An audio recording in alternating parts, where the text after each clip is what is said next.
Grenelle de l'environnement et les différentes volontés du législateur, du gouvernement, de nos hommes politiques, en général, on fait que le solaire photovoltaïque a été aidé. Peut-être un petit peu trop aidé, on n'est jamais trop aidé, mais quand on veut démarrer une filière, on se fixe des objectifs ambitieux. Et aujourd'hui, c'est vrai qu'il y a eu une véritable marche en arrière. Alors la question est simple, Sylvain Gauthier. Le prix du rachat de l'électricité par EDF aux particuliers a baissé de 20%. Le crédit d'impôt pour les particuliers est passé de 50% à 22%. Et vous dites, c'est quand même rentable d'installer des panneaux solaires sur son toit. Il y a d'ailleurs une étude qui le prouve. Je persiste et je signe. À partir du moment où les industriels joueront le jeu, on fabriquera moins cher les panneaux photovoltaïques avec plus de rendement. Concrètement, comment vous faites pour faire baisser le prix des panneaux solaires? Très concrètement. Alors, vous demandez à la Chine de baisser ses prix?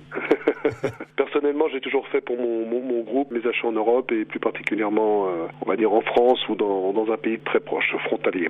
Aujourd'hui, les industriels ont parfaitement compris qu'ils n'ont pas d'autre solution que de fabriquer moins cher et avec des performances accrues. On a déjà une idée de la baisse des prix qu'on pourrait enregistrer rapidement sur les panneaux solaires? Ça dépend ce que vous appelez rapidement. Monsieur Gauthier, quand je dis rapidement, c'est-à-dire que je suis comme mes auditeurs, un particulier, et je me dis, est-ce que ça vaut vraiment le coup encore d'installer des panneaux solaires? Donc rapidement, ça veut dire cette année, l'année prochaine. Oui. Oui, vous dites que ça va baisser très vite donc. C'est déjà en train de baisser. Les 20% de baisse qu'on a eu au niveau du rachat sont déjà compensés. Autrement, les entreprises qui exerçaient dans la profession sont obligées de se recycler ou de licencier.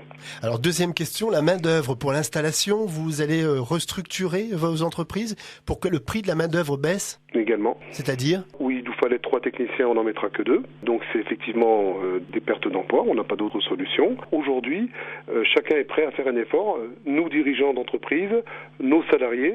Maintenant, on attend la même chose de nos sous-traitants et de nos industriels qui nous vendent la matière première. C'est-à-dire que vous allez malheureusement être obligé de licencier un certain nombre de personnes et vous allez former les personnes restantes dans les entreprises. C'est ce qui va se passer.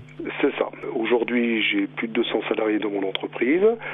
Si nous n'avons pas à ce jour enregistré de baisse de commandes et si nous continuons à envisager une progression de notre chiffre d'affaires, c'est que notre offre commerciale reste malgré tout intéressante, que le législateur, nos hommes politiques nous laissent travailler sereinement sans modifier comme ils l'ont fait dernièrement le contexte de la profession.